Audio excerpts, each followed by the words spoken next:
All right, so this is the good stuff we did. We do everything perfectly. We're wonderful. We're the best game store. So, what do you think is the best thing that we did? Well, predicting the sorcery surge. Mm-hmm. Yeah. Like predicting the surges, surges that we did predict. Mm-hmm. We're good. We're good when we did. Yeah. So I got Commander Masters wrong, but then it eventually sold, so that was fine. Mm. And then from then on, I think we bought just enough of every set because eventually it all disappeared, and I would have to reorder stuff. So yeah, we're stuck now. Like we're not necessarily stuck, but we have a bunch of stuff just like put away that people are still interested in, but it's not. We don't have to put it out right away to for everybody. We can kind of like I think actually probably the best thing that we did was that we hit the ground running. As in, you had extra time, and it was a moment that we could have spent a lot of time researching and getting things ready and stuff like that. I'd been thinking about it for years and years and years and researching it and stuff like that, but we didn't spend a lot of time, just basically thinking of things to do and ways to do it. We just did it. We just slapped some paint on the walls and went in there. Yeah. Yeah, we didn't. Yeah. We got it up and running as soon as possible. I had extra money, you had extra time, and it was a window that we basically utilized that window rather than stretching out the time it took to get running. Mm. Yeah, there was I think the being optimistic and also just committed at the same time to wanting to have a community around. Then that's all you kind of need. You can't be. I don't think you could be. You gotta kind of be interactive with a small community too. If we were the ground. So this is another good thing that we've done. The interactivity that we have. Yeah, I guess the personalness we have with a lot of our people. Yeah, we talk to people on their level. Hopefully they agree, but we have the same passions, not exactly the same things that we're interested in, but we understand that kind of interest. Yeah, like they see our faults, we see theirs. And the dog agrees, totally agrees we're the best. And yeah, and like they don't, they're a lot of our guys are loyal, and I think that's a good thing to cultivate as loyalty especially for a game store that anybody could open one at any time, anywhere, and especially if you already have things in town. Luckily luckily for other things, but the EB Games in town went out of business. But that was a good thing that we did do. We did not do was bring in a bunch of random extra comic books. We have a few comic books, and once we noticed they weren't selling, we stopped bringing in any comic books. Yeah, nobody buys comic books.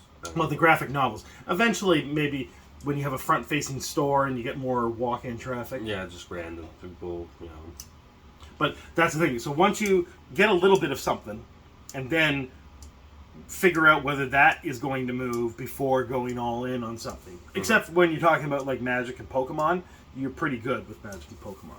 Yeah. And Warhammer. We're good at knowing. Like you'll get tons of people coming into your store that will go, you should have this, you should get this. Or like, man, I really wish you'd have that. We're good at knowing we're never going to see this guy again. So I guess that's a good thing we do. We understand, so we can. It's sort of a social skill that you can pick up on what person's commitment level is. Mm-hmm. So it's good to get hints of what's out there and what people are looking for, but I wouldn't fully commit to everybody's word. And there's some customers that it's good to take a chance on, and we have, and it pays off for the most part. There's very few times where we've been left holding the bag for things. And the one time we did get left holding the bag, it was fine because it sold anyway eventually. Pokemon always. Yeah, it was like there was a master case of temporal forces that someone ordered and then just never paid for and then ghosted us. But then Pokemon took off, and those temporal forces booster boxes disappeared faster than I actually wanted them to. So what other positive or good things did we do early on, maybe even lately in the store, like things that people should? Well, we branch out. We understand that we're not that big of a store, and we've held 2 tournaments now at our Lions Hall, and they both went really well for Warhammer and Sorcery, and again gained us more loyalty points, especially with our Warhammer crowd. Like Saturdays have been popping off now. And Magic was really good for our Friday. We get a lot of space, utilizing a lot of space.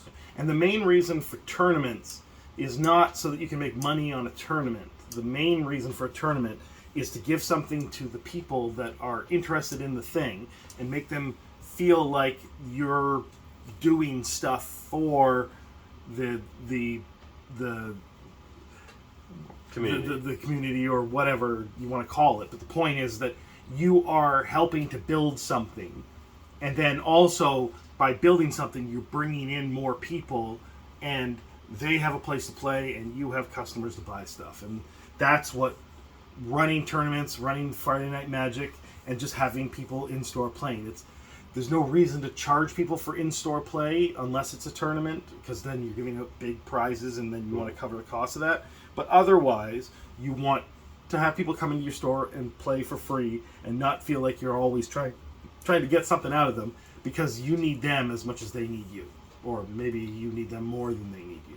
Yeah, I found sometimes it's been because people will come in and people will call about Friday Night Magics and stuff, and they'll come in and they'll kind of be standing at the counter for a minute until I realize I have to explain to them, no, I'm not charging for the play space and time. Like, it may seem like a foolish idea, but that guy, if you have to whittle $5 out of a guy, he wasn't gonna spend more than $5 to begin with. 1 and 2, he might as well just spend that $5 on a pack.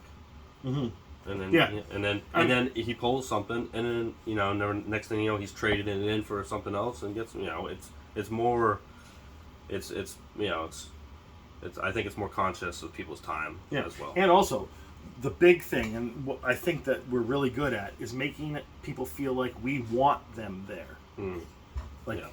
And there's too many places that you go where, either the place is indifferent to you being there, and that's usually at the bigger game stores, because there's a lot of employees, but they're all doing stuff at the counter, and they're not necessarily interacting with people who aren't selling or buying cards or whatever. And then there's other stores who are charging, or who see it as a burden to have this night on Friday or this day on Saturday or whatever.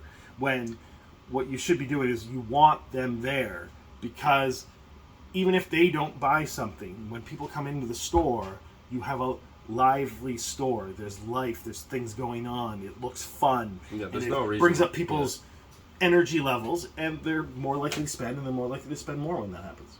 Yeah, there's no reason, you can't put a movie on Friday nights. I watch UFCs on Saturdays when people are in there playing Warhammer, because, that's what I'm going to do when they're doing their thing. And if they need a body, you should be that body. You should be able to fill in for any game if they need a body, or if they even want a body. If someone goes out of the way to ask you, you should, most of the time, you should just go out of your way to play a game or two. It's not that big a deal. And that's how you people aren't going to buy products if they can't play the games with the product. So, and good things that we did.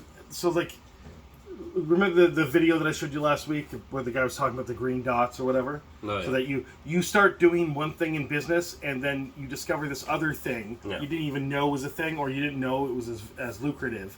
Yeah, your failures. And if you ignore those things, then you don't get down the line and find more things you didn't even know was possible. If you're just sticking with the thing you wanted to do and you thought you were going to do, then you fail. And I think we've done well at recognizing that this thing is a new thing that we haven't tried, but we could try it and it could do well.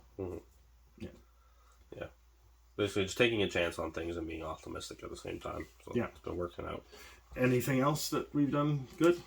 Oh, I think that let's open some Brothers War collector boosters. You're just holding on to them. They came with the Festival in a Box, the mystery boosters. They just threw those in. When was just that? Sitting. Huh? Remember when I brought them in when we first opened the store? Because months before I opened the store, that's when they delivered. And I just never opened these because Soldier, Power Stone. Oh, Adaptive Automaton. And Ultra Magnus. Oh, Ultra Magnus, nice. Ha. That's pretty cool. Yeah. Fauna Shaman. Was it Terizian Mindbreaker? No, that's pretty good. Yeah, that's the one that it attacks. You mill half the person's deck. Wondrous Crucible. Oh, is that good? Levi's gonna want this Simulan Circalium. Oh, okay. Yeah, he's been hunting for those. Pristine. Oh, these are just common. Mishra's Bauble. Oh, I got Gold Bug. Goddamn Gold Bug. 2 adoptive. Well, I'm gonna bring some of these into the store because people. Oh, Mishra. Oh, nice. But Gold Bug. Mishra's Bauble too. Humanity's ally. So. What? Yeah, they just have like the for whatever reason the commons in retro frames. I'm sure that. Oh, actually no, there's a rare Cloud Key. I don't know if Cloud Key's any good, but it's okay. Gold Bug's all right. Really? It's because like it's Bumblebee, but for whatever reason he decided to just rename him Gold. Prevent all combat damage that would be dealt to attacking humans you control. Okay. But I just don't like Gold Bug because there's this. I don't know if you ever watched that video on. It was like an early YouTube video where someone cut the Optimus Prime calling him "You're Gold Bug." Yeah. Anyway, so that's the good stuff we did. That's the Brother War packs, and thanks a lot.